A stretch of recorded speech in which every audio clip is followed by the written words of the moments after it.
آج کل موبائل پر جو قرآن مجید کی تلاوت کی جاتی ہے یہ کیسا ہے، اس بارے میں کیا حکم ہے اور اس کی کیا شرائط و آداب ہیں؟ راشد صاحب کراچی سے۔ جائز ہے، بہتر تو یہی ہے کہ مصحف میں قرآن کی تلاوت کی جائے، تو تواتر سے اسلاف سے منقول ہے، اس کی ایک الگ برکت ہوتی ہے، ایک خود آپ کو محسوس ہوگا اس کی ایک روحانیت۔ لیکن بہرحال موبائل پہ بھی جائز ہے، تو اس کے آداب کیا ہیں؟ موبائل پہ دو علماء کا اختلاف ہے کہ بغیر وضو کے آپ اس پیج کو ہاتھ لگا سکتے ہیں یا نہیں لگا سکتے۔ میرا خیال ہے بنوری ٹاؤن کا فتویٰ یہی ہے کہ وہ جو پیج ہے نا جو آپ نے موبائل پہ قرآن کا کھولا ہوا ہے، اس کو آپ ٹچ نہیں کر سکتے بغیر موبائل کے، یعنی اس پیج پہ ہاتھ نہیں موبائل تو پکڑیں گے آپ لیکن اس پیج پہ ہاتھ نہ لگائیں۔ اور جامع رشید کا فتویٰ ہے اور بھی دیگر اداروں کا کہ نہیں، پیج پہ بھی ہاتھ لگا سکتے ہیں۔ تو یہ اختلاف ہے، جب محققین کا اور اہل حق کا اختلاف ہو جاتا ہے تو اس میں احتیاط یہی ہے کہ آپ کوشش کریں موبائل پر بھی باوضو ہی تلاوت کریں، بہتر یہی ہے۔ اور گنجائش کی بات یہی ہے کہ بغیر وضو بھی تلاوت اس پہ جائز ہے، لیکن اتنی بات تو سب کے نزدیک ہے کہ وضو کر کے تلاوت کا ثواب بغیر وضو تلاوت سے بہرحال بہتر ہے۔ اور ایک اہم بات یہ بھی ہے کہ اگر آپ حافظ ہیں یا قرآن حفظ کر رہے ہیں اور بار بار آپ کو قرآن دہرانا پڑتا ہے اور بار بار وضو کے چکر میں آپ کو یہ خطرہ ہے کہ میں تلاوت سے ہی رہ جاؤں گا، تو پھر بغیر وضو ہی پڑھ لیں، پڑھیں ضرور بہرحال۔ باقی اور مزید آداب یہ ہیں کہ ایسے نہ پڑھا جائے، موبائل پہ تلاوت نہ کی جائے کہ جیسے کوئی ناول پڑھ رہے ہیں آپ، ٹانگ پہ ٹانگ رکھ کے آڑے ترچے بیٹھ کے عجیب طریقے سے، تو یہ ٹھیک نہیں ہے۔ تو بیٹھ کے پڑھیں، تمیز سے پڑھیں۔ لیٹ کے بھی گنجائش ہے، بعض دفعہ بیٹھنا مشکل ہوتا ہے لیکن لیٹنے کا بھی پھر مہذب طریقہ بھی ہوتا ہے نا لیٹنے کا، آڑے ترچے نہ لیٹے ہوئے ہوں، الٹے اوندھے نہ لیٹے ہوئے ہوں، یہ پھر نامناسب ہے۔ اور جب پیج کھلا ہوا ہو نا، اس پہ پیج پہ قرآن کی آیتیں ہو تو اس پیج کا بہرحال اس وقت احترام کریں۔ ایسا نہ ہو کہ وہ پیج قرآن کا کھلا ہوا ہے اور آپ الٹا رکھ کے چلے جائیں بیٹھنے کی جگہ پہ، تو وہ پھر اس پیج کی ان آیتوں کی بہرحال بے ادبی ہے، کیونکہ ادب کا تعلق عرف سے ہے۔ تو یہ آیتوں کو اس طریقے سے آپ کہیں الٹا رکھ کے چلے جائیں اور بیٹھنے کی جگہ پہ رکھ دیں، موبائل پہ قرآن کھلا ہوا ہے اور آپ اپنے بیٹھنے کی جگہ اس کو رکھ دیں، تو یہ نامناسب ہے، یہ بے ادبی ہے۔ بغیر وضو موبائل میں قرآن پڑھنا، کیا بغیر وضو کے موبائل میں قرآن پڑھ سکتے ہیں اور چھو بھی سکتے ہیں یا نہیں؟ جی ہاں، پڑھ سکتے ہیں، چھو بھی سکتے ہیں، لیکن بہتر ہے کہ نہ چھوئیں، کیونکہ علماء کا اس میں اختلاف ہے۔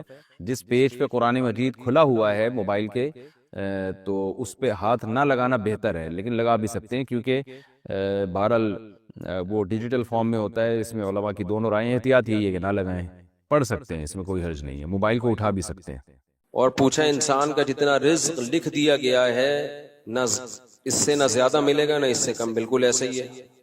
مفتی صاحب کیا لکھا ہوا ہے؟ شاہ سے آئے آپ سے مصافحہ کرنا چاہتے ہیں، پتہ نہیں کیا لکھا ہوا ہے، کون سے شاہ سے آئے؟ جٹ شاہ، بٹ شاہ سے آئے ہوئے آپ سے مصافحہ کرنا چاہتے ہیں۔ مصافحہ بڑی تجویز سے لکھا ہوا ہے۔ داؤد منیر صاحب کہاں ہیں؟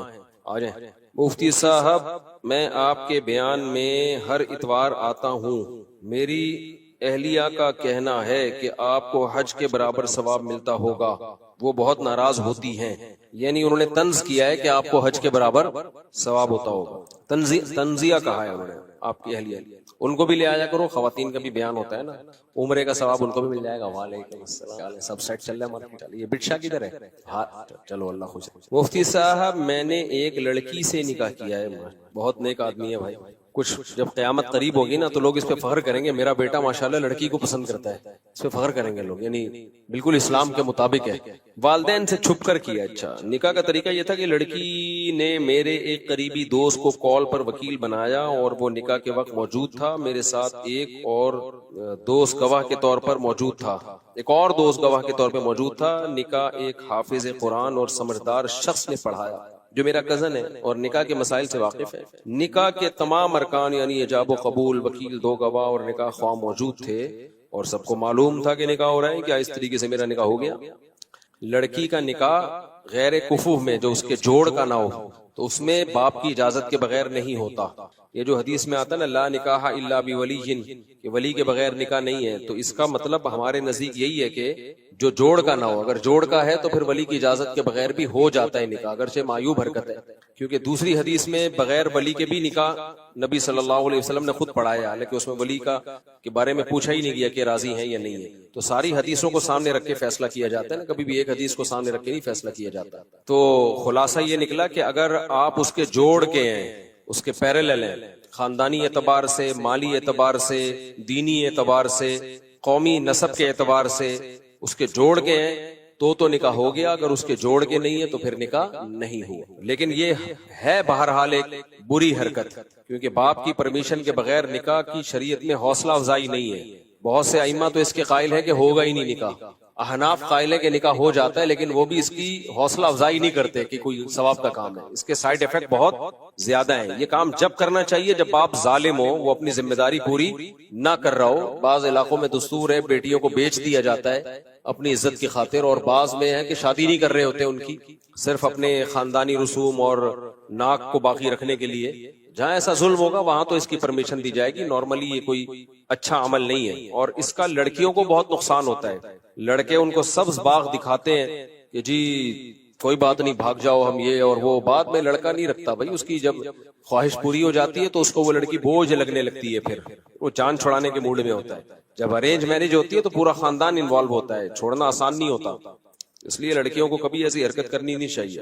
مفتی صاحب میں 2 ایسے گناہوں میں مبتلا ہوں جس سے میں پریشان ہوں، میں نکاح کرنا چاہتا ہوں جلدی کما کر۔ میرے گھر والے خاص طور پر ابو کہتے ہیں کہ پہلے پڑھائی کرو اور کمانے سے منع کرتے ہیں، اور کہتے ہیں خاندان والوں کو کیا جواب دیں گے؟ میں خود پتہ نہیں کیا لکھا ہوا ہے یار، اچھا بہرحال لیکن کما سکتا ہوں اللہ کے حکم سے۔ آپ پڑھائی بھی کریں کمائیں بھی، دونوں کام کریں۔ یہ میرے سمجھ میں نہیں آتا، کچھ پاکستانیوں پہ نا کچھ عجیب سی کوئی پھٹکار ہے، یہ کیا ہے اللہ کی پناہ۔ ہم باہر ملکوں میں جاتے ہیں دونوں کام ہو رہے ہوتے ہیں، حتیٰ کہ ہم نے انگریز عورتوں کو دیکھا ہے بچہ بھی پیدا کر رہی ہیں، یونیورسٹی میں پڑھ بھی رہی ہیں، ان کے سارے کام ہر وقت ہوتے ہیں۔ یہ صرف پاکستانیوں پہ کوئی پھٹکار ہے، اللہ بچائے۔ یہ لفظ میں غلط سخت یہ لفظ استعمال کر رہا ہوں کہ پہلے یہ پھر وہ۔ باہر لوگ یونیورسٹی میں پڑھ رہے ہیں، شام کو کما بھی رہے ہیں، شادی بھی کر رہے ہیں، بچہ بھی پیدا ہو رہا ہے، بیوی بھی پڑھ رہی ہے، پریگننسی میں جا رہی ہے یونیورسٹی۔ ہمارے یہاں پریگننسی کو ایک ہوا بنا لیا ہے کہ پریگننٹ ہے تو اب دنیا میں کسی کام کی نہیں ہے وہ۔ تو اس خول سے باہر آؤ، تھوڑا سا ایڈوانس ہو جاؤ، تو سارے کام ایک ہی ٹائم پہ کرو۔ پڑھائی بھی کرو، بالکل پڑھائی چھوڑ کے اگر کمانا شروع کر دو گے تو گولے گنڈے بیچو گے، اور کیا کرو گے تم؟ یا تو کوئی باپ دادا کا بزنس چلا آ رہا ہو نا، یا چپس کا ٹھیلا لگاؤ گے، یا گولے گنڈے بیچو گے، اور پھر گولے گنڈے بیچو گے تو پھر ساری زندگی گولے گنڈے پہ ہی اٹکے رہو گے۔ بعض دفعہ ایسا ہوتا ہے اس سے نکلو گے ہی نہیں۔ تو پڑھ لو گے تو ذرا اچھی جاب مل جائے گی آپ کو، بزنس بھی اچھا کر سکو گے۔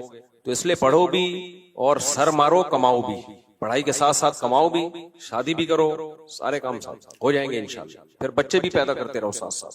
اب آپ ہمیں دیکھو یار، ہماری شادیاں بھی ہیں، سارے کام ہو رہے ہیں، ہمارے بچے بھی پیدا ہو رہے ہیں، ہم سفر بھی باہر دنیا میں کر رہے ہیں، حج بھی کر رہے ہیں، عمرہ بھی کر رہے ہیں، کاروبار بھی کر رہے ہیں، جاب بھی کر رہے ہیں۔ جامعۃ الرشید میں تو جاب ہے میری، امامت بھی کر رہے ہیں۔ تو سارے کام ایک ساتھ ہی ہوتے ہیں۔ جو نہیں کرنا ہوتا نا، جس کمبخت نے کوئی بھی کام نہیں کر رہا ہوتا، وہ پھر کوئی بھی کام نہیں ہو رہا ہوتا۔ آپ نے گھر میں دیکھا ہوگا پوستی بچے ہوتے ہیں، وہ کچھ بھی نہیں کر رہے ہوتے، بلکہ وہ سوچ رہے ہوتے ہیں کہ پہلے ہم یہ کریں گے، پھر ہم یہ کریں گے، پھر اس کے بعد ہم یہ کریں گے، کر کچھ بھی نہیں رہے ہوتے۔ سب کچھ ایک ورزش بھی ساتھ ساتھ ہی چلتی رہے۔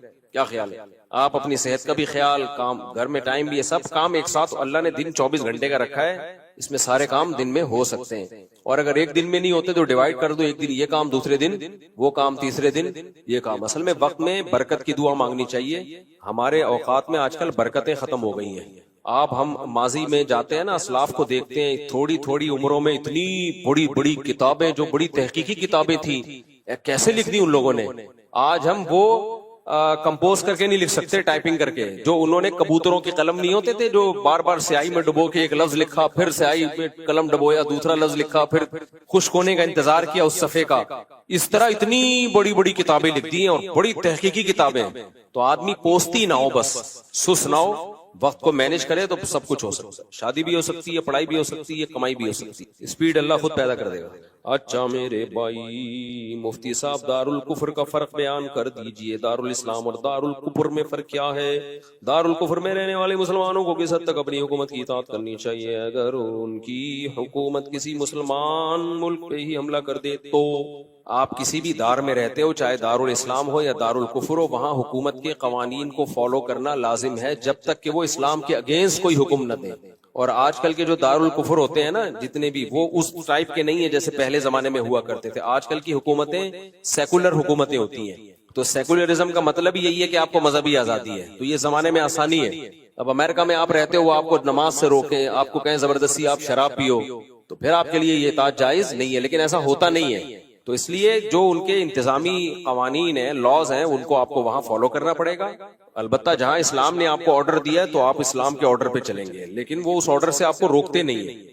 تو آپ دارالاسلام میں رہیں یا دارالکفر میں رہیں، جو حکومتی قوانین ہیں ان کا آپ کو پابند رہنا پڑے گا.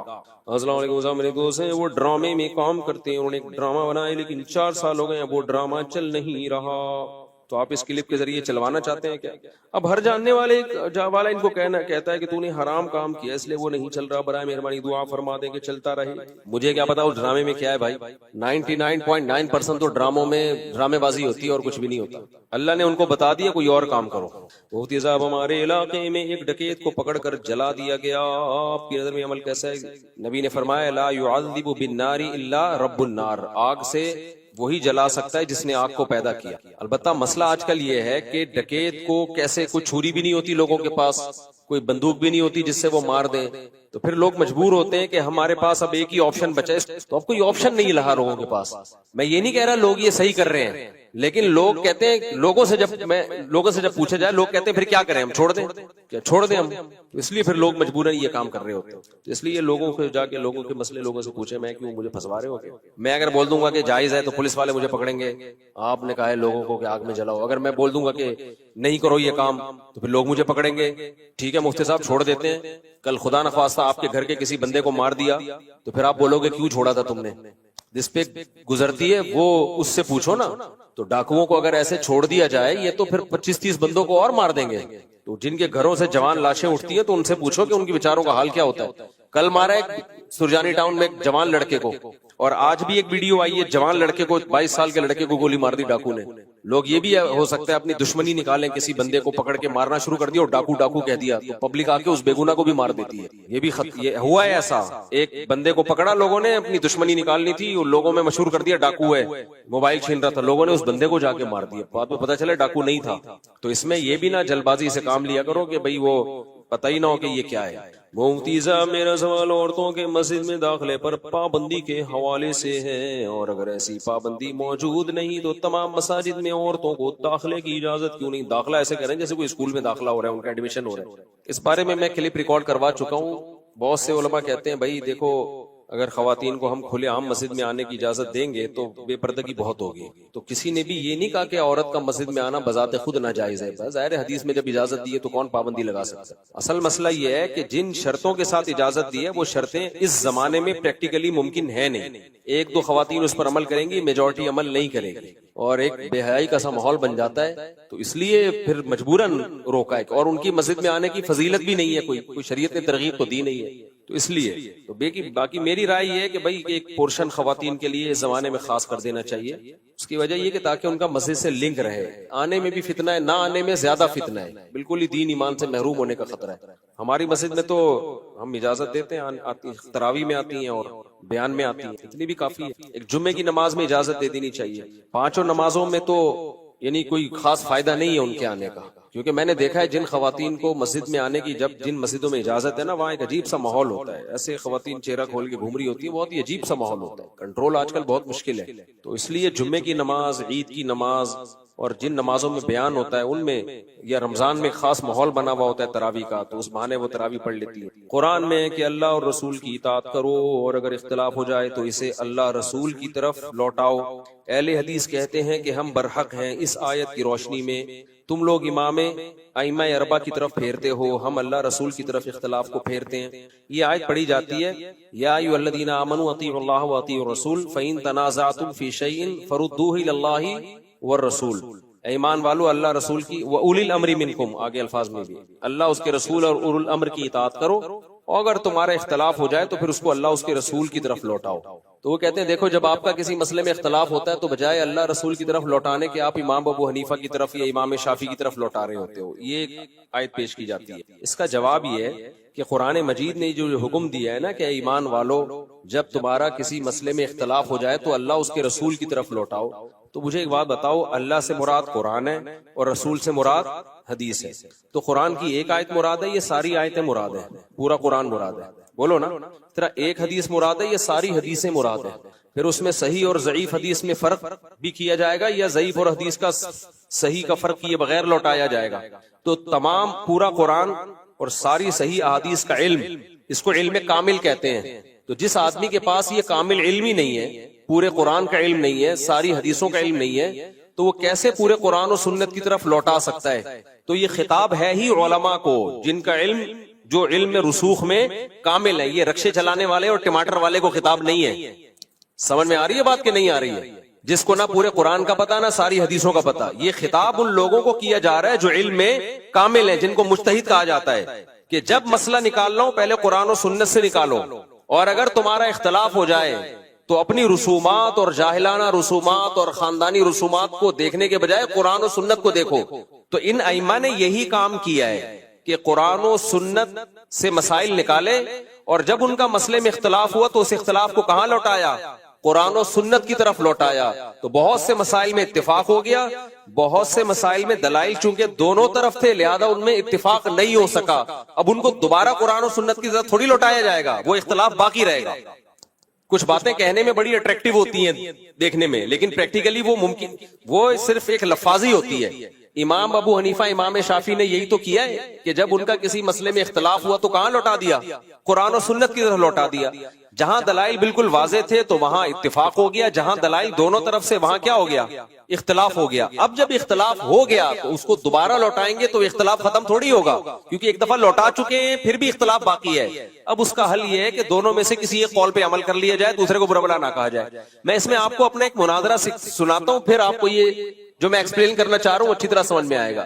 جماعت المسلمین والوں نے ہماری ایک دفعہ دعوت کی تھی، یہ بات ہوگی 2008 کی، اور انہوں نے یہی آیت پیش کی میرے سامنے کہ اے ایمان والو، اللہ رسول کو فالو کرو، جب اختلاف ہو جائے تو اللہ رسول کی طرف لوٹاؤ، ابو حنیفہ کی طرف مت لوٹاؤ. میں نے کہا مجھے ایک بات بتائیں، جب قرآن و سنت کی طرف ہم نے لوٹایا اور اختلاف ہمارا ختم ہو گیا پھر تو مسئلہ نہیں ہے، پھر تو سبھی یہی کر رہے ہوتے ہیں، اتفاقی مسئلہ ہے. لیکن اگر قرآن و سنت کی طرف لوٹانے کے باوجود اختلاف رہا پھر کیا کریں گے؟ پھر کیا لوٹاتے رہیں گے بار بار؟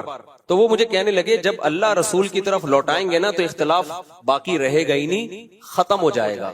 بات سمجھ میں آ رہی ہے؟ انہوں نے کہا بھائی جب اللہ رسول کی طرف لوٹائیں گے تو اختلاف باقی رہے گا ہی نہیں، کیونکہ اللہ نے اسی لیے تو اللہ رسول کی طرف لوٹانے کا کہا ہے تاکہ اختلاف ختم ہو جائے. تو اختلاف باقی نہیں رہے گا. اختلاف تو جب باقی ہوتا ہے جب ابو حنیفہ کی طرف لوٹاؤ گے. حدیث یہ کہہ رہی ہے، ابو حنیفہ یہ کہہ رہے ہیں، قرآن یہ کہہ رہے ہیں، امام شافعی یہ کہہ رہے ہیں. جب اللہ رسول کی طرف لوٹا دو گے تو اختلاف باقی نہیں رہے گا. میں نے کہا اچھا چلو، میں یہ کہتا ہوں کہ اللہ رسول کی طرف لوٹانے کے باوجود بھی اختلاف باقی رہتا ہے، میرا یہ دعویٰ ہے. ایسے موقع پہ تقلید کی جاتی ہے جب اللہ رسول کی طرف ایک دفعہ لوٹا دیا، کچھ مسائل تو اتفاق ہو جائے گا، اختلاف ختم ہو جائے گا، کچھ مسائل ایسے پھر بھی اختلاف ختم نہیں ہوگا. پھر اس میں کیا کرنا ہے؟ اس میں ہم کہتے ہیں ایک فقہ کو فالو کرو، دوسرے کو برا نہ کہو، اور آپ کہتے ہیں اس کو لوٹاتے رہو اور امت میں آگ لگاتے رہو بیٹھ کے. وہ کہتے ہیں ایسا ہو ہی نہیں سکتا، جب اللہ رسول کی طرف ہم لوٹائیں اور اختلاف باقی رہے. میں نے کہا چلو میرا اور آپ کا اختلاف ہو گیا نا، آپ کہہ رہے ہو کہ اللہ رسول کی طرف لوٹائیں گے تو اختلاف باقی رہے گا نہیں، میں کہہ رہا ہوں کہ اللہ رسول کی طرف لوٹائیں گے تو اختلاف باقی بعض دفعہ رہے گا بھی، اور پھر اس اختلاف میں دونوں رائے ٹھیک بھی ہوں گی، اور کسی ایک بھی رائے کو فالو کرو گے تو آپ برحق بھی ہوگے. یہ میرا اور آپ کا اختلاف ہو گیا، اب اس اختلاف کو ہم اللہ رسول کی طرف لوٹاتے ہیں. نہیں آئی میرا خیال ہے سمجھ؟ نہیں آئی. میں نے کہا وہ جماعت المسلمین والے تو اتنی ماشاءاللہ بڑی بڑی داڑیاں ان کی، پروفیسر بھی تھے یونیورسٹی، وہ کہنے لگے، دوبارہ سوال لوٹا دیتا ہوں، کہنے لگے بھائی قرآن کہہ رہا ہے جب اختلاف ہو جائے تو اللہ رسول کی طرف لوٹاؤ. میرا کہنا یہ تھا ابو حنیفہ نے اللہ رسول ہی کی طرف لوٹایا میرے بھائی، امام شافعی نے بھی جب لوٹایا اللہ رسول کی طرف تو کچھ مسائل میں اتفاق ہو گیا، کچھ مسائل میں پھر بھی اختلاف باقی رہا. تو جب اختلاف باقی رہے گا تو پھر کیا کریں گے؟ پھر تو ایک رائے کو فالو کریں گے، دوسرے کو ٹھیک سمجھیں گے. اجتہادی اختلاف کہلائے گا وہ. یہ تھوڑی کہ پھر دوبارہ لوٹاتے ہی رہے بیٹھ کے قیامت تک. ایک دفعہ لوٹا دیا ان لوگوں نے، فارغ ہو گئے وہ لوٹا کے. اب آپ رکشے والے کو بھی بولو کہ تو بھی لوٹا، ٹماٹر والا بھی لوٹا ہے. یہ اہل حدیث تو سب کو مجتہد بنا رہے ہیں، ہر آدمی ان کا فنٹر ہے، تبھی ان کے اور جتنے لوگ لوٹا رہے ہیں ہر ایک کی الگ رائے ہے. میں بار بار کہتا ہوں ٹیلی ویژن میں 4 اہل حدیث کبھی اکٹھے نہیں بیٹھیں گے، کیونکہ چاروں اللہ رسول کی طرف لوٹائیں گے اور چاروں کی رائے دوسرے سے مختلف ہوگی سوائے چند مسائل کے. تو میں نے ان سے کہا کہ جب اللہ رسول کی طرف لوٹائیں گے بہت سے مسائل میں اتفاق ہو جائے گا، جیسے کہ 4 اماموں کا بہت سے مسائل میں اتفاق ہو گیا، بہت سو میں پھر بھی اختلاف باقی رہے گا. تو انہوں نے کہا نہیں باقی رہے گا. میں نے کہا میرا یہ آپ سے کیا ہو گیا اختلاف, اس اختلاف کو اللہ رسول کی طرف لوٹاتے ہیں. میں نے کہا دیکھو بخاری مسلم کی حدیث ہے, حدیث بنو قریظہ, نبی صلی اللہ علیہ وسلم نے صحابہ سے فرمایا تم میں سے کوئی عصر کی نماز اس وقت تک نہ پڑھے جب تک اپنے ٹھکانے نہ پہنچ جائے. صحابہ کرام چلے, عصر راستے میں قضا ہونے لگی. اب صحابہ میں اختلاف ہو گیا کہ عصر ہمیں قضا کرنی چاہیے یا ہمیں پڑھنی چاہیے. یہ اختلاف ہو گیا کہ نہیں ہو گیا؟ اس اختلاف کو صحابہ نے کہاں لوٹایا؟ بولو, نبی کی طرف لوٹایا. قرآن و حدیث میں غور کرتے ہیں. بعض صحابہ نے کہا کہ بھئی قرآن میں عصر کی نماز کا خصوصی حکم ہے, یعنی ان کی رائے کو میں اپنے الفاظ میں بیان کر رہا ہوں کہ عصر کی نماز کا خصوصی حکم ہے, اور نبی صلی اللہ علیہ وسلم عالم الغیب نہیں ہے. آپ نے جو کہا تھا, فرمایا تھا کہ عصر اپنے مقام پہ پڑھو دشمن کے شر سے حفاظت کے لیے. آپ کے علم میں یہ تھوڑی تھا کہ نماز قضا ہو جائے گی, تو نماز قضا کرنا نہیں. لہذا یہ جو حدیث ہے جس میں آتا ہے کہ عصر اپنے مقام پہ پڑھو جا کے, یہاں راستے میں نہ پڑھو, یہ تعویل ہے, اس کی تعویل کی جائے گی. اس میں ایک شرط ہے, وہ شرط یہ کہ بشرطے کے ٹائم پر اپنے مقام پر پہنچ جاؤ. اگرچہ یہ شرط حدیث میں صراحتاً نہیں ہے, لیکن دوسرے دلائل کو سامنے رکھ کر حدیث کی یہ تعویل کی جائے گی. دوسری جماعت کی رائے یہ تھی کہ بھائی نبی کا آرڈر جو ہے وہ بغیر کسی شرط کے ہے, اس میں یہ کہ عصر اپنے مقام تک پہنچے بغیر تم نے نہیں پڑھنی. اور جس قرآن نے ہمیں عصر کی نماز کی حفاظت کا حکم دیا, اسی نے ہمیں نبی کی اطاعت کا بھی حکم دیا ہے. دلائل دونوں طرف ہیں یا نہیں ہے؟ اب ایسا نہیں ہے کہ جن لوگوں نے حدیث میں تعویل کی ان کو صحابہ کی اس جماعت نے کہا تم تو نبی کی باتوں کو اگرچہ مگرچہ کر کے گھما دیتے ہو معاذ اللہ. نبی نے تو صاف طور پہ کہا ہے کہ عصر کی نماز یہاں نہ پڑھو, اور تم کرو یہ اصل میں ایک شرط لگی ہوئی ہے, اس میں جو نظر نہیں آ رہی لیکن وہ شرط ہے. تم تو اصحاب رائے ہو, اپنی عقل سے حدیث کو, بھائی عقل استعمال تو کر رہے ہیں, لیکن وہ عقل کیوں استعمال کر رہے ہیں؟ بھئی ایک جزوی واقعہ ہے, قاعدہ کلیہ کیا ہے, عصر کی نماز جیسے پورے سال فرض ہے, آج بھی فرض ہے اس کو, جیسے پورے سال قضا کرنے کی اجازت نہیں ہے, آج بھی قضا کرنے کی اجازت نہیں ہے. تو یہ قرآن و سنت کو سمجھنے کے لیے رائے کا استعمال ہو رہا ہے. یہ لوگ نا احناف کو بولتے ہیں اصحاب رائے, اصحاب رائے, اور ان کا مقصد یہ ہوتا ہے یہ کھوپڑی استعمال کرتے ہیں. بھائی کھوپڑی قرآن و سنت کو سمجھنے کے ڈیپ میں جانے کے لیے استعمال کر رہے ہوتے ہیں. اور دوسرے فریق نے کہا کہ نہیں بھائی نبی کا جو ظاہری حکم ہے اسی کو لیں گے. تو بتاؤ جب انہوں نے اللہ رسول کی طرف لوٹایا تو اختلاف ختم ہو گیا یا باقی رہا؟ باقی رہا اختلاف, کیونکہ دلائل دونوں طرف تھے. تو ایک فریق نے نماز پڑھ لی, دوسرے نے نماز قضا کر دی. اسلام میں نماز سے بڑھ کر کوئی حکم نہیں ہے, اور یہ نماز کی کسی ایک کیفیت کا مسئلہ نہیں تھا کہ رفع الیدین کرنا ہے کہ نہیں کرنا, یا رکعتوں کا کہ 4 رکعتیں پڑھنی ہے کہ 3 پڑھنی ہے. یہ سرے سے نماز پڑھنی ہے کہ نہیں پڑھنی ہے, اس سے بڑا اختلاف کوئی ہو نہیں سکتا. اور نماز بھی وہ جو عصر کی جس کی سب سے زیادہ تاکید ہے. اسلام میں توحید کے بعد سب سے بڑا حکم نماز, اور اس کے بھی پڑھنی ہے کہ نہیں پڑھنی, اس سے بڑا اختلاف نہیں ہو سکتا. جب اتنے بڑے اختلاف کو اللہ رسول کی طرف لوٹایا گیا, وہ اختلاف حل نہیں ہوا. پھر جب یہ جماعت نبی کی خدمت میں گئی ہے, نبی نے دونوں میں سے کسی ایک فریق پر ملامت نہیں کی, اور یہ بتا دیا کہ جب اللہ رسول کی طرف لوٹانے کے بعد بھی اختلاف رہا جائے گا تو امت کو چھریاں چھوڑ کے آگ لگانے کی اجازت نہیں ہے. پھر یہ نہیں ہے کہ ایک فریق دوسرے سے مناظرہ کرے کہ ہمارا اختلاف ہو گیا, دوبارہ لوٹاؤ, وہ لوٹاتے ہی رہتے اب تک بیٹھ کے. وہ ان کی نسلیں یہی کام کر رہی ہوتی ہیں. بھائی ایک دفعہ لوٹا کے ایک رائے قائم کر لی, اس پر عمل کرو, جو عمل کرے ٹھیک ہے, جو جس کی دوسری طرف رائے ہے وہ اس پر عمل کر لے. دونوں فریق کیا ہیں؟ جنتی. تو امام حنیفہ امام شافعی نے یہی کام کیا ہے. یہ ٹماٹر والے کو خطاب نہیں ہے کہ تم اللہ رسول کی طرف فقہی احکام کو لوٹاؤ. فقہی احکام میں تو اجتہاد کرنا پڑتا ہے, دونوں طرف کے دلائل دیکھنے پڑتے ہیں, حدیث کا صحیح ہونا, ضعیف ہونا, پھر یہ حدیث متواتر ہے, خبر واحد ہے, متواتر کے خلاف تو نہیں جا رہی. یہ تو پورا ایک اصول فقہ ہے جو مدارس میں پڑھایا جاتا ہے. اس ڈیپ میں جا کے مجتہدین نے, جو ائمہ مجتہدین ہیں, انہوں نے قرآن و سنت سے مسائل نکالے جن میں دلائل دونوں طرف نہیں تھے, ایک ہی طرف تھے, اس میں ان سب کا اتفاق ہو گیا. جس میں دلائل دونوں طرف تھے تو ایک نے ایک رائے قائم کی, دوسرے نے دوسری رائے قائم کی. اب ہم امت کو کہتے ہیں بھائی چاروں ائمہ برحق ہیں, انہوں نے قرآن و سنت کی طرف لوٹا کے ایک رائے قائم کر لی ہے. اس رائے کو 100% غلط کہنا درست نہیں ہے, اور اگر کوئی رائے ایسی تھی جو 100% غلط تھی تو اس کو ان کے شاگردوں نے خود ہی غلط کہہ دیا ہے, آپ کو تکلف کی ضرورت نہیں ہے. جیسے کوئی حدیث ہی نہیں پہنچی امام حنیفہ تک, اس لیے انہوں نے ایک رائے قائم کر لی, تو اس کو تو حنفیوں نے ویسے ہی چھوڑ دیا اس رائے کو. تو اب جب لوٹا کے اختلاف باقی رہا ہے تو اب پھر یہی کہنا دوبارہ لوٹاؤ, تو امت کا اس کے علاوہ کوئی کام رہے گا نہیں. تو اس لیے چاروں ائمہ مجتہدین اس کام سے فارغ ہو چکے ہیں. انہوں نے اللہ اور رسول کی طرف لوٹایا, تورات اور انجیل کی طرف نہیں لوٹایا. اور اسی کو فقہ مدون ہوا, اسی کو کتابوں میں لکھا گیا, اسی میں بتا دیا گیا یہ مفتبی قول ہے, یہ مرجو قول ہے, یہ راجح قول ہے. اب آپ اسی کی پیروی کریں, اب کوئی اور کام کریں. آپ سمجھ میں آ رہی ہے بات کہ نہیں آ رہی؟ تو یہ کام امت کر کے فارغ ہو چکی ہے, اب اس تکلف کی ضرورت نہیں ہے. اور اگر کسی کو اس تکلف کا شوق ہے تو کرے, وہ اپنی رائے دوسروں پہ تھوپے نہیں. وہ سمجھ میں آ رہی ہے بات؟ اپنی رائے دوسروں پہ تھوپے نہیں, کیونکہ عوام کی نظر میں ایک امام ابو حنیفہ کا لوٹانا ہے اور ایک آج کے کسی مجتہد کا قرآن و سنت کی طرف لوٹانا ہے. امام ابو حنیفہ نے لوٹا کے جو نتیجہ اخذ کیا ہے اس کے درست ہونے کا امکان زیادہ ہے.